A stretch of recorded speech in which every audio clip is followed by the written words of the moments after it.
Father, we thank you for this time that we have, a so precious time. Lord, we lift this up to you, this meeting tonight. Lord, we just ask that you would help us understand everything that's going on in the world today, and just help us to give us wisdom and with everything that's going on. We ask this in Jesus' name. Amen. So I'd like to introduce two speakers tonight. We've got Kathy Costa. Kathy is a longtime friend and supporter of EPC and CCC. She has worked for over 10 years as an executive director of the Viber Institute of Bioethics and Social Research. Her research interests have been on life issues, in particular women's health, euthanasia, and MAID, as well as advocating for and the need for proper palliative care. Kathy works with Compassionate Community Care and is excited to share with you more about their work and the My Story program, and an exciting visiting opportunity to help and take care of those you love. She will share with you effective ways to reduce social isolation and loneliness, and how to improve quality of life and well-being within your communities. Kathy is a busy mother and entrepreneur. She is married and has 3 children, 4 and under. She works in finance and lives just outside of Toronto. She enjoys helping and serving others and advocating for those most vulnerable on issues that matter. And our other speaker is Alex. I think most people probably know Alex Schadenberg. He's the Executive Director of Euthanasia Prevention Coalition, EPC, since July 1999, Chairperson for EPC International since November 2007, authorized articles published in newspapers worldwide, maintains the world's most widely read blog on issues related to euthanasia and assisted suicide, co-produced the Euthanasia Deception document and the Fatal Flaw film, published books exposing vulnerable people to euthanasia and assisted suicide, reprinted by Connor Publishing in Australia. His international experience includes speaking tours in Australia in October 2010 and June in 2012. Invited to speak in Scotland, New Zealand, Hungary, Switzerland, Belgium, and Italy, as well as many United States. EPC was started in 1998, so I guess we're in the 22nd year now. The goal of EPC is to build a well-informed, broadly based membership of groups and individuals to establish an effective social barrier to euthanasia and assisted suicide. Released a video entitled Turning the Tide on Euthanasia and Assisted Suicide. Released the Euthanasia Deception in September 2016, a documentary containing stories of people with personal experience with euthanasia and assisted suicide. Released Fatal Flaws, Legalizing Assisted Death in May 2018, a film that reveals the flaws in assisted death laws around the world. The Euthanasia Prevention Coalition currently has more than 4,800 members, almost 13,000 followers on Facebook, and 38,000 email contacts. So I'd like to hand it over to Alex and Kathy. Very good. So I'm going to start with the presentation. So I'm going to thank Ben for the introduction. This is a type of a co-production being done together with the Christian Directory and the Euthanasia Prevention Coalition. And this is an opportunity for us to share information to a wider audience. So I'm going to start by opening up my PowerPoint, and hopefully everything will work fine with the PowerPoint. It's terrible when I can't get it to move properly. Anyway, here we go. Protecting people from euthanasia. So basically speaking, I'm going to go through some information fairly quickly with you, as quickly as possible, because then we'll have time at the end for questions. So here's the thing. Many people view euthanasia and assisted suicide within this paradigm of suicide. You know, and you can follow to what I'm saying. You know, they look at this as being a negative act, but nonetheless they see it as a personal act. They say it's my body, my choice, right? They justify euthanasia and assisted suicide based on the idea that they would say, well, people are dying anyway. and we're just reducing that time of suffering. So this is whole justification around this concept. So they're actually removing the real reality of what the actual act is of euthanasia and assisted suicide. Canada legalized euthanasia and assisted suicide in June of 2016 under the term medical aid in dying. So of course that term was developed for what purpose? To make us feel better about killing. So we oppose euthanasia because it is an act of killing. That's the basic thing right off the bat. There's lots of reasons around this, but nonetheless, it's an act of killing. What is euthanasia? It's done by lethal injection. Previous to being legalized, it was considered homicide in Canada. In all countries where it's not legal, it is considered homicide. So for instance, the president of Portugal just the other day vetoed a euthanasia bill. And so what did he do? He maintained euthanasia as homicide in Portugal. That's what he did. Assisted suicide is the act of prescribing or providing lethal drugs or a lethal drug cocktail to a person upon request. So it's assisting a suicide. And Canada legalized both euthanasia and assisted suicide in June of 2016. Now, how we did it, at least this was honest, the euthanasia was legalized in Canada by creating an exception in the criminal code in section 241 to homicide. So when someone says, oh, Alex, it's not, it's medical aid in dying, it's not euthanasia, it's not homicide. And I say, well, take a look at the criminal code. You know, it's the one honest thing about the law. It says they created an exception to homicide in the criminal code. The law actually gives physicians and nurse practitioners the right in law to kill or cause the death of their patients. That's what it does. Now they say upon request, obviously. Canada legalized euthanasia and assisted suicide. And since then, Canada has already passed Bill C-7. So you might have realized that in the previous year, there's this big debate around this bill, Bill C-7. And let me give you some quick information about it. When Canada originally legalized euthanasia in June of 2016, the original law said that there had to be, a review of the law that would begin in June of 2020. We did not have a review of the law begin in June of 2020. Instead, Canada at that time was debating extending or expanding the law through Bill C-7. And Bill C-7 was passed in March of this year, okay? So instead of doing that original review first, which is what the law had required, we instead expanded or extended the law. And they did it, they said, based on the Truchon court decision. Now, I'm not gonna go into the Truchon court decision.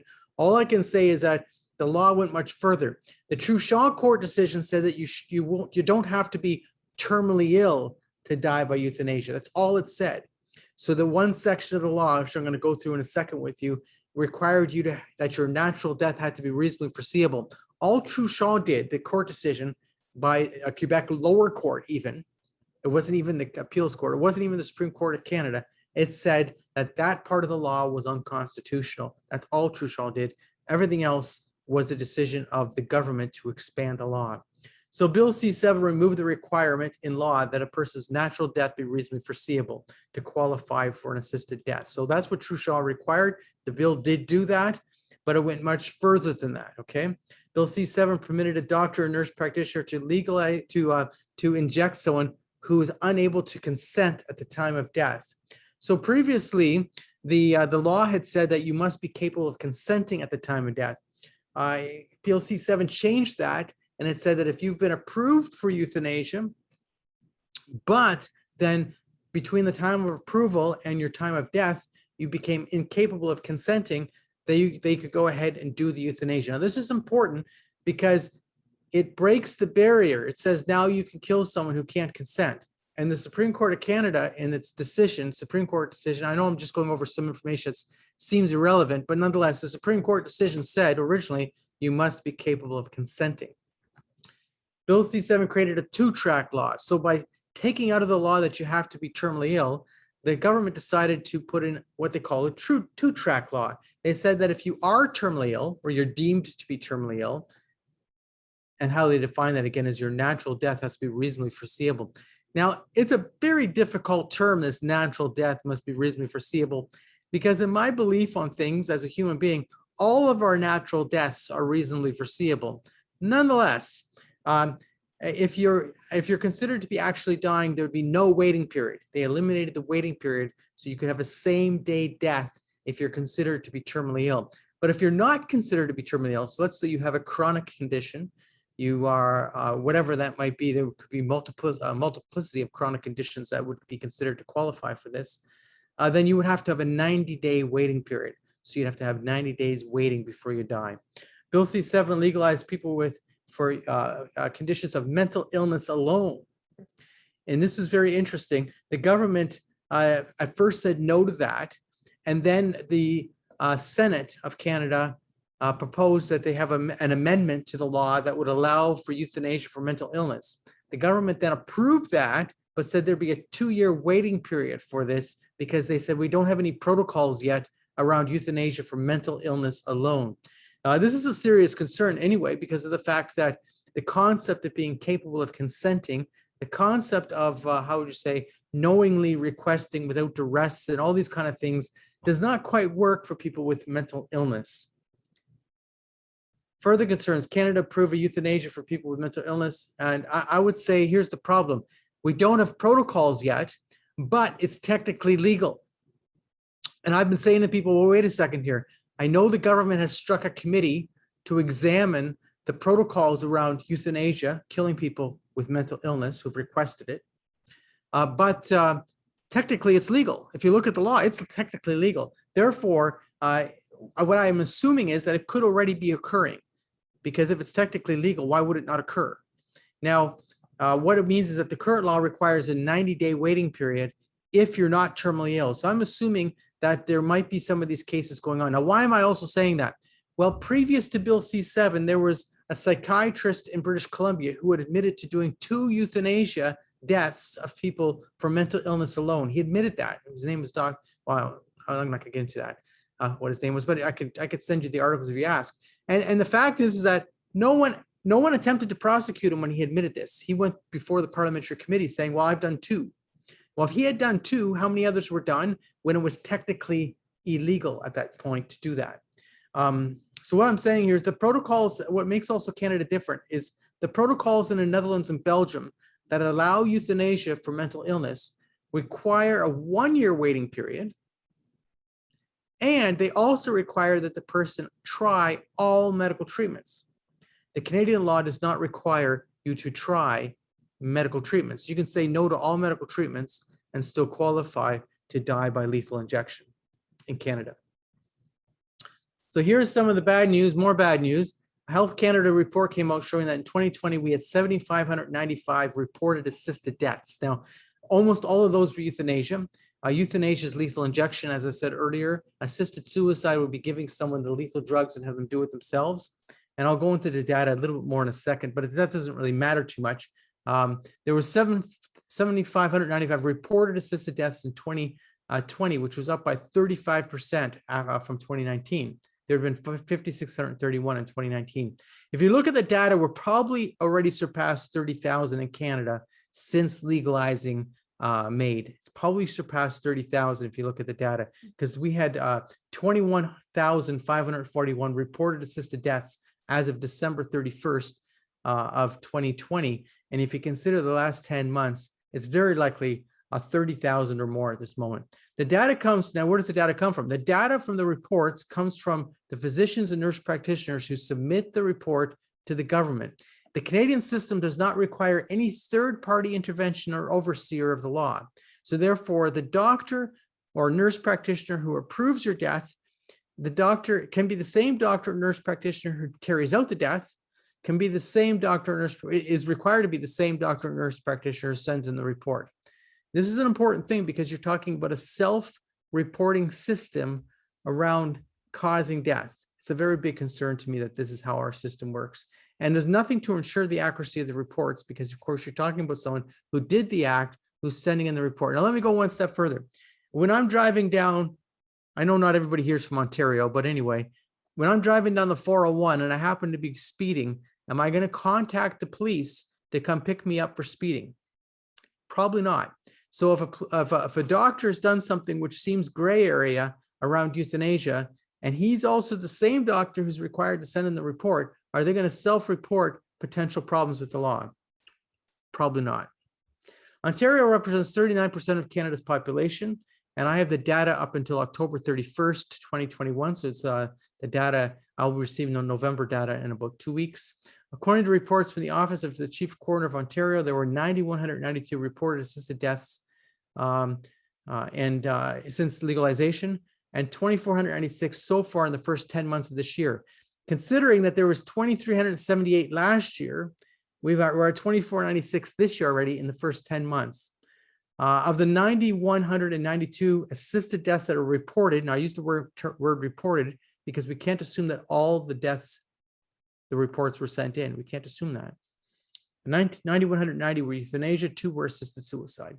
So obviously, almost everyone is dying by lethal injection. Quebec report came out. Now, Quebec's different than the rest of Canada. Quebec's always different, but that's fine. It makes Canada interesting in a sense that Quebec is different. Anyway, the Quebec report indicated they had 2,426 assisted deaths between April 1st and March 31st, 2021. That represented a 37% increase. Now, why is Quebec different? Quebec has what they call a double reporting system. So what Quebec's done is they've set up a system where both the doctor or nurse practitioner who does the death is required to send in a report, but they also have what they call the institutional or regional reporting system. So you actually get 2 different sets of numbers. So if you look at the Quebec euthanasia report, you see there's 2 sets of numbers. And in fact, in the report, there's a discrepancy of 262 euthanasia deaths between the number of euthanasia deaths reported by physicians and nurse practitioners, that was 2426, and the numbers that are reported by the regional institutions, et cetera. Okay. So they have this double reporting system going on. So it makes it very interesting. You've got this discrepancy of 262 deaths. That would seem to me that similar to the Netherlands and Belgium, there is a certain percentage of underreporting that is going on in Quebec. Now, if it's going on in Quebec, I can also assume what else? Similar things are happening in Ontario. It's just that we don't have a way to track it in Ontario because we only have a single reporting system, right? The Quebec report also uncovered 7 euthanasia deaths that were outside of the law. So this is very interesting. So that means you had 7 doctors out of the, I know it's 2,426. You say, Alex, 7, what's 7? First of all, it means 7 people died that were not, did not fulfill the requirements of the law. And you would say, okay, whatever. But secondly, what does it mean? 7 doctors actually admitted to what they did, which was considered outside of the practice of the law. Now, there could very well be another 50 or more, who knows, who also did similar things, but because they're self-reporting, therefore, you wouldn't see it in the data because, of course, the report, the commission that's looking at the reports are only looking at the information they received, right? During Quebec's inquest into suspicious COVID-19 deaths, which is still going on right now, a Montreal doctor named Vinh Kim Nguyen, who's actually quite an interesting physician. He managed the Ebola epidemic for Doctors Without Borders. That's what he did in the past.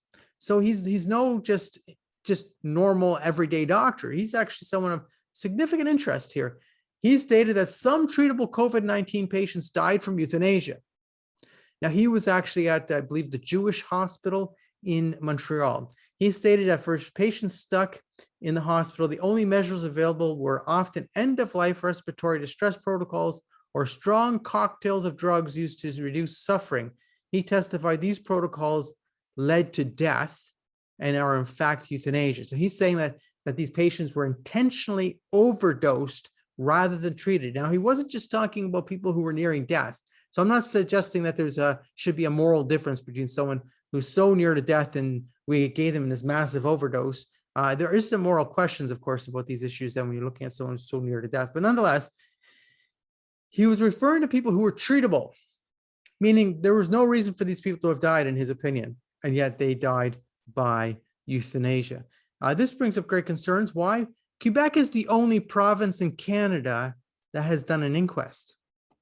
In Ontario, we had serious problems. And we saw that military report about COVID-19, how the military were sent into several nursing homes, and we had these terrible things that they exposed. And so we know that happened, but you see, our Ontario government never set up an inquest. So therefore, we will never know what happened in Ontario, whereas Quebec is uncovering. There was a few other things out of the Quebec inquest, which are very, very disturbing. Euthanasia for mental illness. Well, I mentioned that Bill C-7 allows for euthanasia for mental illness, but the government put a 2-year moratorium on it, even though I've argued that really it's technically legal already anyway, as crazy as that sounds. Euthanasia for mental illness. So, well, Dr. Sunyu Gain, he's a very prominent psychiatrist here in Canada, and he was a member of the Council of Canadian Academies, which is a major think tank here in Canada, who looked at the question of euthanasia for mental illness. And he's been saying that allowing euthanasia for mental illness creates a question around killing someone who's treatable, who has questionable ability to consent. And I think he's right on the money. He's not saying he's opposed to euthanasia. He's saying it should not be done for people with mental illness. Of course, I'm opposed to euthanasia, but I recognize the problems, again, by doing it to people with mental illness. He testified to the government that it's impossible to predict whether mental illness conditions are irremediable. And you may say, Alex, why are you saying that? Well, because the current law says your condition must be irremediable to qualify for euthanasia. Dr. John Mayer, now he's very important psychiatrist also. He deals with hard cases. He's here in Ontario, and he deals with very difficult cases. So his expertise are people who are considered, quote, quote, potentially irremediable. He's also one of the editors of a psychiatric journal, okay? And he said to CTV News, allowing medical assistance to dying solely based because of a mental illness doesn't take into account that those suffering from severe mental illness may not be capable of making the best decisions for themselves. I think it's pretty straightforward. He said he had a patient in her 30s who refused treatment who wants MAID. This is a young woman who will get better. He says she literally has 30 years left or more of her life left, you know. She was refusing treatment because she wants MAID.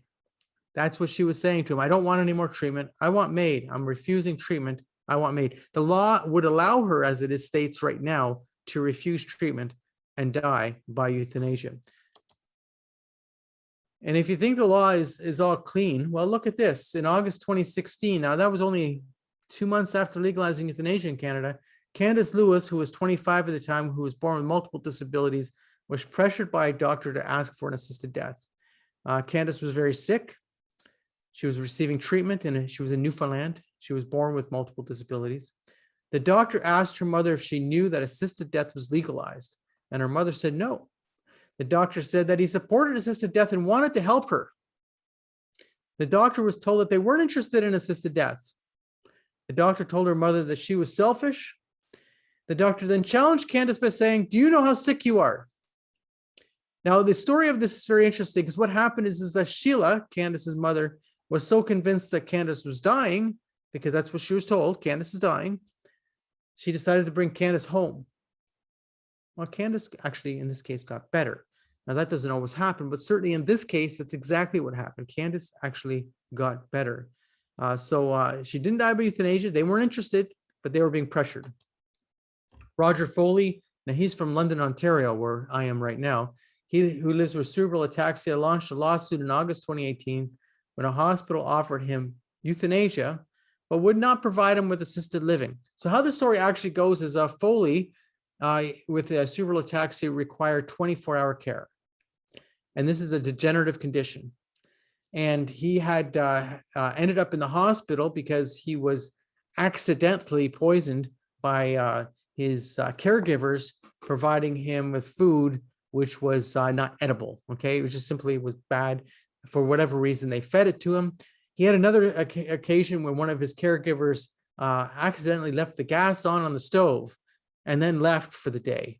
And he was saying, you know, unless you offer me self-directed care, then I'm not going home, is what he said. I'm going to stay in the hospital. So the hospital told him, well, Ontario has rejected you for self-directed care. They rejected it, even though it's a program we have in Ontario. In the end, he has gotten self-directed care. Nonetheless, the hospital said, you know, you can pay $1,500 every day you stay here, or you can have euthanasia. Those are your choices. That's what he was told.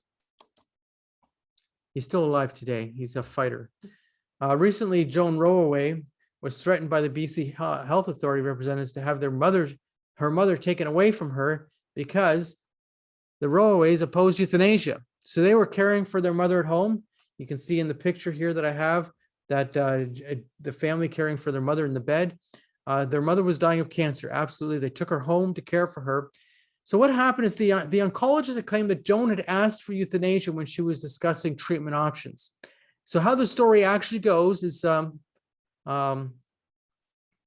Joan was speaking to the oncologist about treatment options, and the oncologist was saying, well, at this point, there are no more treatment options, but we do have MAID available to you.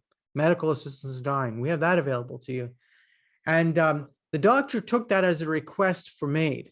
So once the process began, then what happened is then the authority, the BC Health Authority, sent representatives to the home, because that's where she was being cared for, at home with her daughter and son-in-law. And the daughter and son-in-law said, no, she's not dying by euthanasia. No, we're not having MAID. And they said, well, you're standing in her way of her rights. So then there was a big kerfuffle that happened over that. So then the BC Health Authority sent a couple of representatives to specifically ask Joan, do you want euthanasia? Do you want MAID? And Joan said, absolutely not. Actually, for some reason, I took the word not out. I guess I was editing my PowerPoint.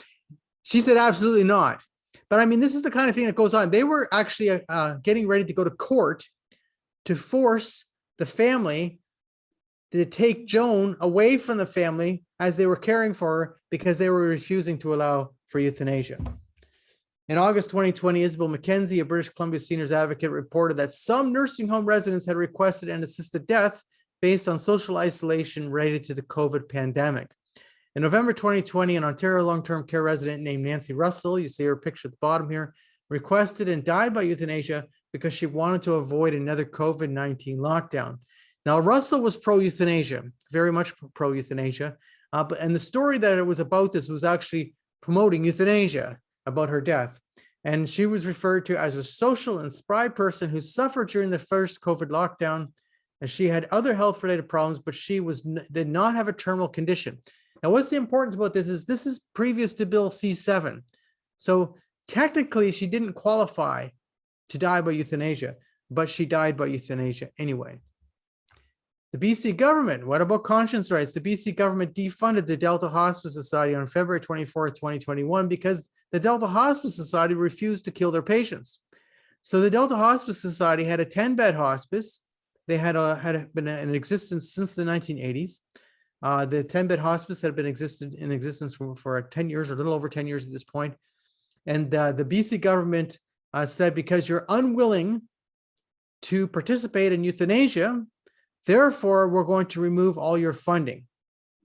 They not only removed all their funding, they actually expropriated the 10-bed hospice from the Delta Hospice Society, because the Delta Hospice Society refused to participate in euthanasia. Now, just to give you more information, the Delta Hospice Society wasn't saying you can't have euthanasia. The hospital was directly across the street, and they were saying, we're not willing to participate, but if a patient asks for it, we won't stand in the way. We will allow them to be transferred across the street. We will make sure that that's done in a way that's totally acceptable, but we won't allow it here. We will not participate here. So in fact, they were not participating in euthanasia, but they were not stopping anybody from having it. And that's an important point, as much as I would say euthanasia is always wrong. In Ontario, when asked for euthanasia, doctors must provide an effective referral. So in Ontario, you have the College of Physicians and Surgeons that has a position saying doctors must refer for euthanasia. An effective referral means a referral for the purpose of the act. This requires conscientious objectors, such as quite a few of the physicians who I'm good friends with. They must be directly involved in the act by referring. A bill was presented in Parliament in the last parliamentary session, but that session obviously ended with the election. And so to protect conscience rights, and we assume it will come back in the next parliamentary session.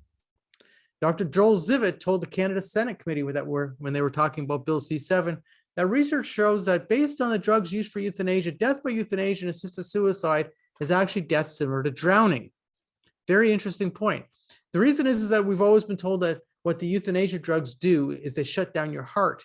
And he was explaining that, in fact, the drugs that are used for euthanasia don't, in fact, shut down your heart. That if you look at what they actually do is they give you a 3-drug system. The one drug is to cause a paralysis. The other one is to prevent you from going into convulsions and from throwing up, etc. And this other one what it does is actually shuts down your lungs. And he explains what happens is your lungs will quickly fill up with fluid, and that's how you die by euthanasia. He says they cannot struggle because they are first paralyzed. Autopsies show that death is caused from the lungs filling up with fluid. That's what the death by euthanasia actually is. So euthanasia is sold to the culture as enabling personal autonomy and choice. It's my body, my choice. That's what they're saying. We're told that assisted suicide is for people who are suffering and nearing death. We're told that it's a form of suicide because the person rationally chooses to die. All these points are philosophically wrong or simply not the case. Why do people ask for euthanasia? Well, there's some radical autonomists out there. You know, I will do what I want. I will die when I want, and I'll die where I want. Okay, fine. Most of people are not asking for euthanasia for that reason. Radical autonomy is still a minority point in the culture. Most people die by euthanasia because they're going through a difficult health condition. They're feeling depressed, lonely, or experiencing feelings of hopelessness, and they believe their life has lost purpose, value, meaning. Therefore, legalizing euthanasia was not about freedom, but rather it was about abandonment. That's what it's actually about in the culture. We're not caring for people and providing proper care at the end of life to allow them to die comfortably. We are abandoning them to death. Okay. The culture of abandonment associated with euthanasia can be changed by caring. It's essential that people who feel that their life lacks value or purpose, or feel that no one cares, or they're not being offered support, they lack genuine hope or a significant community, that we help, that we as people who care about people help to be with, to journey with people in the difficult times of their life. So we can change the world one person at a time if we cannot change it in general. We can change the world by caring for others. Euthanasia threatens my life. Now you would say, why would that be? Well, human experience tells us that it's normal for a person who is experiencing serious illness or personal difficulties and loneliness, that they will also fear for their future, that they'll question their purpose for living, experience existential distress or situational depression, or lose hope. People of faith also are no different than the average person. They might believe clearly that there is an end or a place to go after death, and they might have great faith in that. But in their human reality, they have the same emotions as anyone else. They also go through depression. They also lose hope. They also experience existential distress. These are all normal human feelings. Suffering alone is actually a very difficult situation. It's a prominent problem in our culture today. Loneliness, isolation, depression, loss of hope or purpose. These are leading reasons why people are asking for death, and all of us experience these feelings. We're all affected by the legalization of euthanasia because we are human. We experience similar human emotions and feelings. Now, of course, we're all a little different. Of course we are. Some of us experience things in a different manner than another, but I mean, we all have the same basic emotions and feelings. We all experience the same things. Cultural loneliness affects our health. This is a serious problem today, cultural loneliness. It affects our quality of life, and it can be a threat to our life. We are focusing on visiting lonely and caring for our own. We have to focus on caring for our own in these times, because people we know are equally threatened by the euthanasia culture as people who might be secular, who we've never met. It is our goal to replace the culture of death with a culture of care. So I'm going to go through this, and I'm going to pass this over to Kathy in 1 minute. So I'm just going to go through the survey. A survey of 1,896 seniors in the UK, 65 and older, found that more than 1 in 5, 22% of the people said they have a conversation with no more than 3 people over the span of an entire week. A quarter of older adults said it makes them feel good when someone smiles or acknowledges them while waiting in line at places like the bank or grocery store. Now, of course, with COVID, we have to wear masks, so you can't really smile at somebody. But you know what I'm saying? The cultural loneliness is a serious reality today. 1 in 5 would be thrilled if someone stopped to ask them how their day has gone. This is the reality of the life we live right now. So by being with others, you can make a difference in their lives, and you can help protect people from assisted suicide and euthanasia. And I'm going to pass this to Kathy right now. Thank you so much, Alex. That was amazing. Wow, so much information. And I'll move the microphone over too, Beautiful. so you can hear it clearly. Thank you very much. And hello, everyone. Like Ben and Alex mentioned, my name is Kathy Matuzia Costa, and I am very excited to be here tonight to share with you a little bit about what the Compassionate Community Care does. I am their director, and I'm very happy to be joining you all and to share with you simply a little bit about our exciting programs, then the training that we're offering, and why it's really critical and it's important, especially these days, these times that Alex mentioned, for those of you who are able to participate, to be able to share what CCC does with those you care about and with those who want to help others.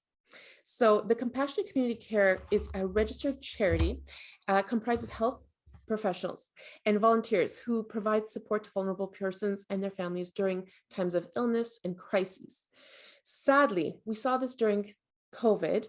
More people chose euthanasia MAID than ever before in Canada. Not only that, but by February of 2021, more people had chosen to die from MAID than who actually passed away from COVID.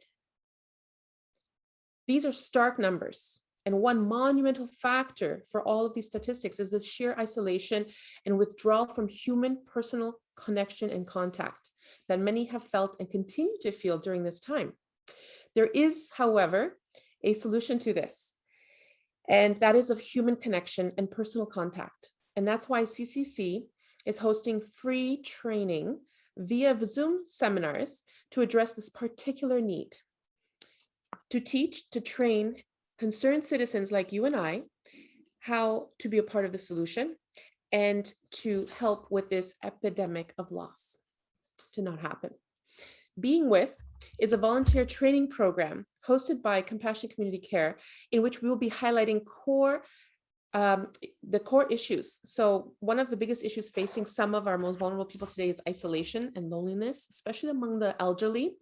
I'm sure you may have experienced this, or even someone you know has mentioned this, that they're tired or exhausted, maybe during the lockdowns especially. This is a huge issue. This is a very important a topic which has and will continue to affect each and every single one of us, especially in those we love and care for. Like Alex said, more and more often we hear reports of people who we know who through most of their lives would never consider or think of euthanasia or assisted suicide. However, in a moment, they can become vulnerable and at risk of requesting it or even thinking it might be a good idea for themselves. As we heard Alex say earlier today, we need to protect our own and those we love, and especially those who may be at risk to feeling depressed, isolated, or simply tired of being alone. Through the Being Within My Story program, we have an advocacy program as well that we're working on. We actually teach you how to overcome these challenges with practical volunteer solutions and how being with those people who are most vulnerable, you actually counter this epidemic and this problem. CCC has a dynamic, one-of-a-kind program designed to overcome these issues faced by people who are at the greatest risk during these times. The volunteer program we have called Being With, this is actually a My Story interview workbook that we have, and we have a full guide for training as well. And that's through our community, Compassionate Community Care. We offer this, it's so vital because when you visit with our elderly or with your elderly and anyone who is vulnerable, by touching on the human needs of every person and why these needs must be met and how to help these individuals, you're actually going to be able to address properly and effectively these complex issues, things that people are facing. We have a fantastic program, and along with this program, it's an easy and useful workbook. The ones that I just showed you would actually be sent to you. We can download them as well. We can send you digital copies. And you can go through the training with us. And ultimately, it will guide you with strategies and ways to be involved in your community, to meaningfully dialogue with and visit with the elderly, and ultimately to help those who are at risk to be and overcome isolation and loneliness. You're going to help and actually bring hope and healing to people who need it most. So the interconnectedness, like Alex said, is essential to the human person. And by participating in these programs, you're a critical part of the solution. So we're very excited to talk to you about this and share a little bit more. We offer in-person as well as virtual training. These are perfect for groups or leaders to go to and train others contact us. Definitely, please. We have these great contact cards and they're magnets. We also have business cards we can send you. If you are interested in participating in scheduling your training seminar for a group, or if you'd like to join us individually for an upcoming training session, we will be hosting. Either way, we're here to help and we want to help. In addition to our training and volunteer programs, Compassionate Community Care offers an incredible, valuable helpline. And on our card, actually, you'll see this number, and I'll just place it up on the screen here, which is a very incredibly valuable helpline. And the phone number is actually 1-855-675-8749. This telephone line is completely confidential and free.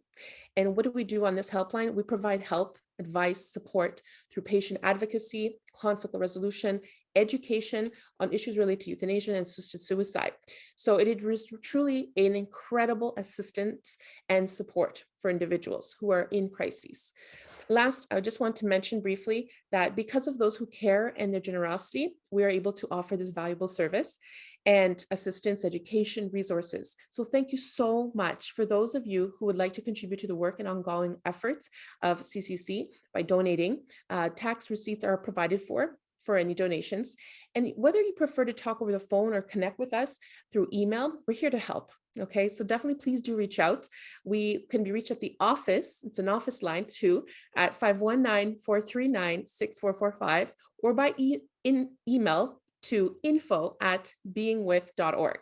So thank you again so much, Alex and Ben and your community and everyone online today. And I look forward to hearing from all of you soon. Have a great evening. So everyone who registered, we're going to send the, as I say, the information of this presentation. So you'll get the recording, but then I'll make sure you also have the links to the Compassionate Community Care and the Euthanasia Prevention Coalition. I've got a few things to say, and then we will have time for questions. So I'm right here. So I just in conclusion, why do people ask for euthanasia? So we're told that they ask for assisted suicide or euthanasia because of pain or suffering. That's what this society is telling us. But the data suggests that very few people actually ask for euthanasia, death, for these reasons. Most people are asking for death because they are at a difficult time of their life. They're feeling lonely, depressed, socially isolated. They've lost hope and purpose. They usually obviously will have health conditions and comorbidities, but what makes them different than the many other people who have no interest in asking for euthanasia is usually this situation where they're feeling that their life has lost purpose or value or meaning, and they're alone and they're lonely, and they really want an end to this situation. So this is I was going to say, this is a form of abandonment. It's a lack of interconnectedness in our culture, which is where we're at today, sadly. And people who have faith, people who care about others, it's incumbent upon us to recognize when somebody who we know, somebody in our neighborhood, somebody who we might know through whatever, church or other community groups, and they're going through a difficult time, that we bless them with our presence in their lives. So like the Netherlands and Belgium, Canada is debating the expansion of euthanasia to children now, to incompetent people who made an advanced request. We've already allowed it for incompetent people who already were approved. But now we're talking about Alzheimer's and dementia. We're talking about people with mental illness. That's technically legal. There's only one clear line, that is the prohibition of killing. Once you allow killing, there is no more clear line anymore. And that's what we're experiencing in Canada. Same thing Netherlands and Belgium have experienced. Once killing is considered an acceptable solution to human problems, the only remaining questions is who can kill and for what reasons? That's the only remaining questions. And this is the problem we're facing. The bright line has been passed. Compassionate Community Care, here's the information I have for you. There's the 1-800 helpline. I did not put in, but we will send you an email with that other information of the phone number, etc. info@beingwith.org is the email address. That'd be easy to contact Kathy at. And here's the information with the Euthanasia Prevention Coalition. Okay, so we have a couple questions here. First question, it says in Quebec, is the 262 discrepancies underreporting by the physicians or the institutions? It's the underreporting by the physicians. The institution number, so the number that is presented by the palliative care units, the hospitals, et cetera, that number was 262 higher than the number reported by the physicians. Now the report said, the Quebec report said that there might be some double reporting. The funny thing about that, here, I'm going to get over here. The funny thing about the double reporting question is it could very well be true that there's some, but they would have had the ability to actually go through the reports and identify double reports. So either they were being lazy, which is possible, or in fact, there was a significant number of underreporting in Quebec. But the Quebec report uses the official report as the numbers from the doctors, even though there's a discrepancy. There's another discrepancy in there too, that it doesn't add up, but I'm not going to get into these micro things. The thing you should know is the very first Quebec report that came out actually showed higher numbers. I said that there were 7 cases that were outside of the law. The very first report showed, I believe it was 19, and that was significant because, of course, the number of euthanasia deaths in the first year were very small. And there was like 19 or something that were outside of the law. And what they found was that there was quite a few cases where the doctor didn't get a second physician or nurse practitioner to sign off. There was most of those were those cases. So what the Quebec government did is, instead of saying, oh, you guys have to be more careful, you need to have 2 doctors agreeing to this, what they did is they said, well, I guess it's too difficult in some cases, so we're just going to ignore that requirement. A very serious outcome of euthanasia, what the Nazis did, yes. And what happened to the Jews? Yeah, the history actually, I mean, historians know clearly what happened, that you had euthanasia first before you actually had the death camps. The death camps existed, but I mean, the deaths happening in death camps, that was exported from the psychiatric hospitals. So the Nazis started by first killing off people in the psychiatric hospitals, and that was the euthanasia deaths, the forced euthanasia. There was, thousands and thousands of those. They said that there might have been as many as, well, the numbers vary because it's very difficult to actually get the full numbers. Some estimated at around 70,000, etc. But then what happened is that in the around 1941, because the technique was working so well, they took the concept of the shower rooms where they put the gas into, and they put that into the death camps, and they started the mass extermination of Jews and other people, such as gypsies, etc. At that point.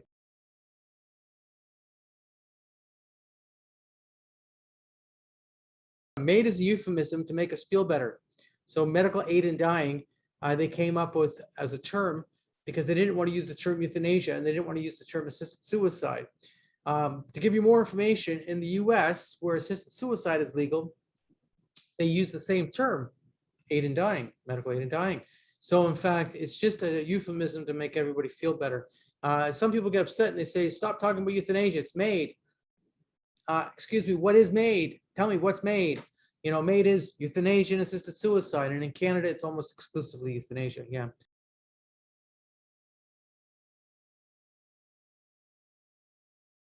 So we've continued to have these training seminars. And so we've had trained groups of 30 to 40 plus on each session. So roughly, anywhere in the, I'd say close to the over 100 range, roughly. Well, we had 85 in the one session. There's quite a few. The problem has been with COVID, it's been hard to get the training sessions rolling because you need people to be able to do visiting afterwards.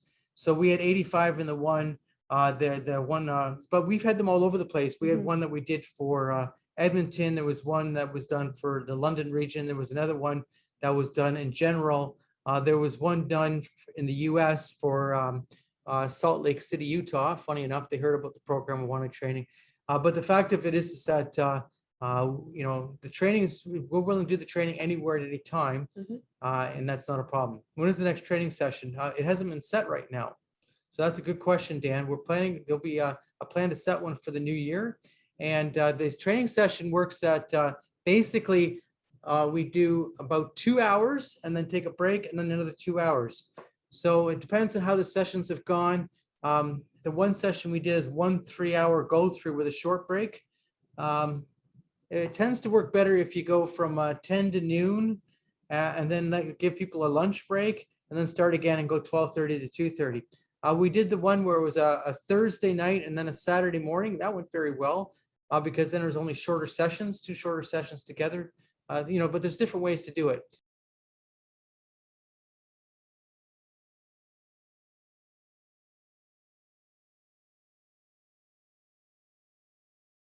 That is not collected in Ontario or anywhere but I believe Quebec did do some You can get that data out of Quebec about the number of pharmacy prescriptions, but that data is not collected in Ontario for sure, or in any other province that I know of.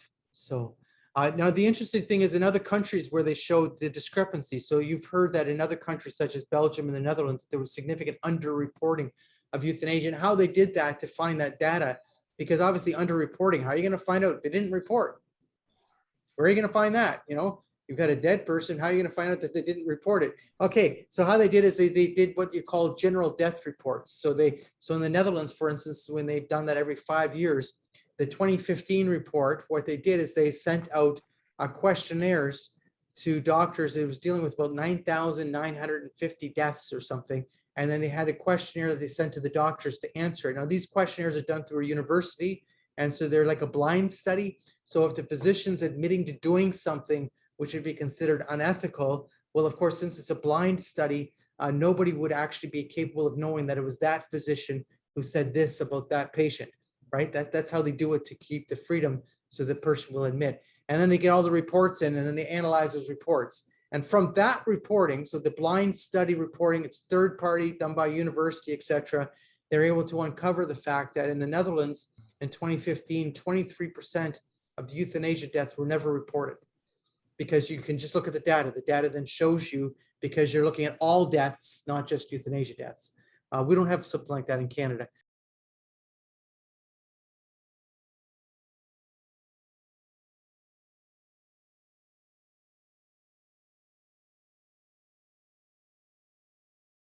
Well, the thing about medication, it's not quite, that battle's not quite over yet.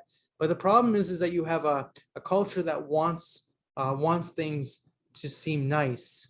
So for instance, the term assisted suicide, they don't like. And it's normal that they wouldn't like it. In fact, they get upset about it because they know that, like, for instance, I had a friend when I was younger who died by suicide. And, you know, just me bringing it up right now sort of makes a lump in my throat because of what happened, right?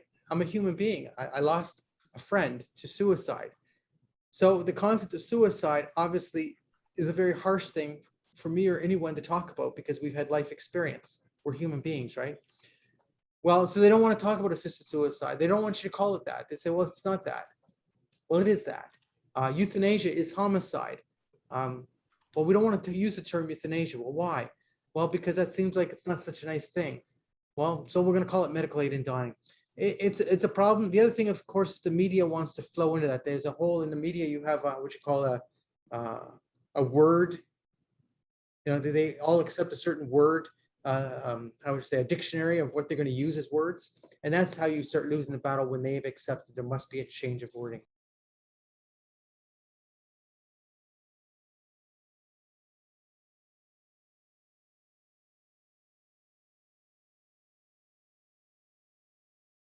Yes, I have spoken to quite a few, Damien, absolutely. And I'd be happy to speak in the Archdiocese of Toronto without a question. And I have done so before. And you know, obviously speaking, you might have noticed also, Damien, that the Conference of Catholic, Canadian Conference of Catholic Bishops has put out a new program to encourage parishes to get involved also with visiting. If you haven't seen that yet, you can email me and I'll be happy to send it to you.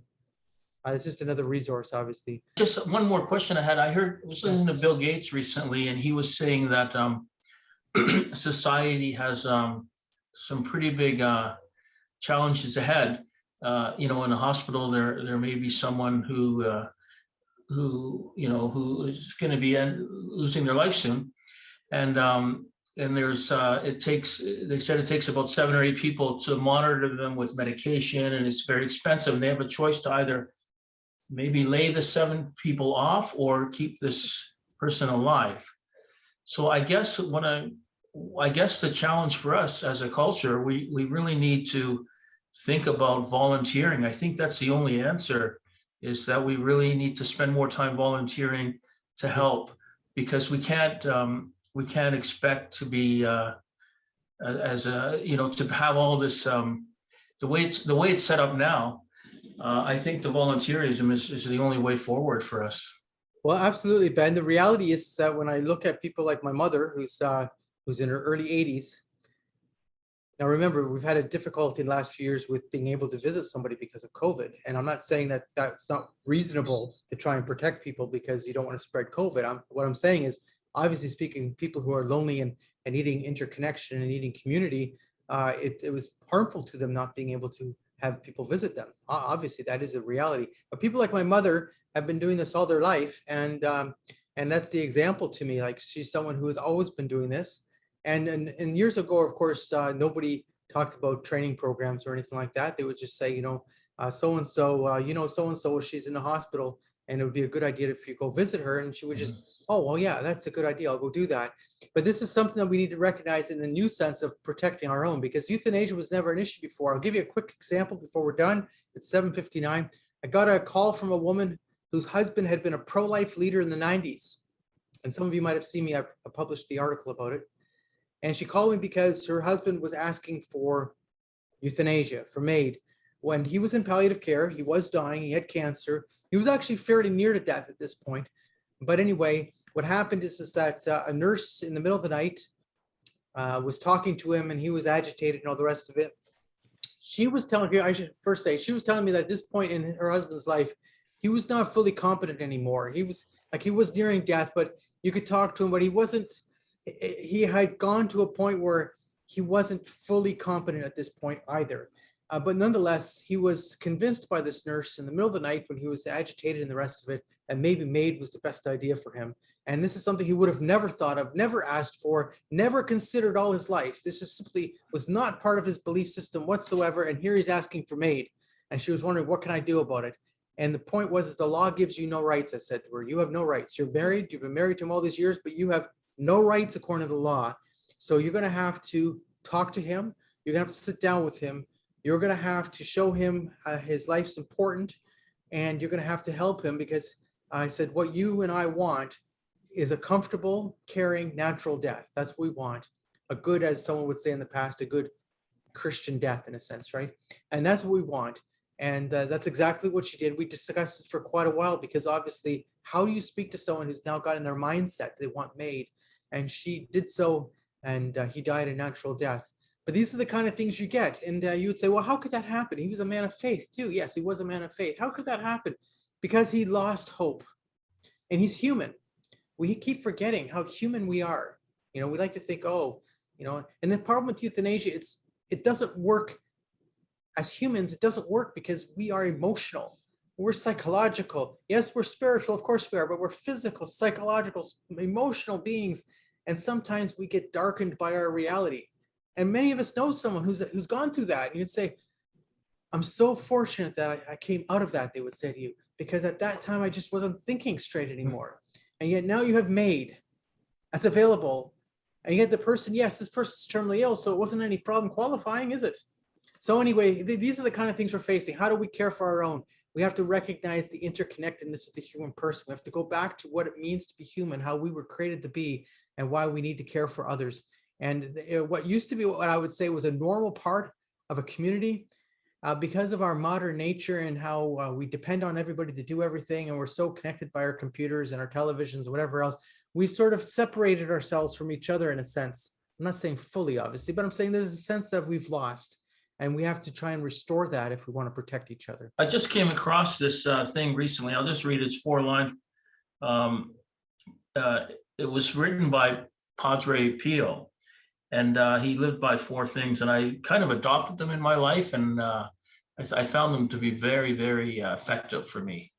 And then the four things were, the first one was, thy will be done in everything. The second one was offer every action to God. And the third one was very important, do not worry. And the fourth one, what he said was strive always towards heaven. But why don't we just leave it with Padre Pio's words, and hope everyone has a good evening. Thank you very much. And we will send everyone an email. They will have an opportunity to contact us if they have any further questions or interest. And there will be another training session soon. And hopefully more people will be involved in it for their local communities. Thank you. Okay, take care.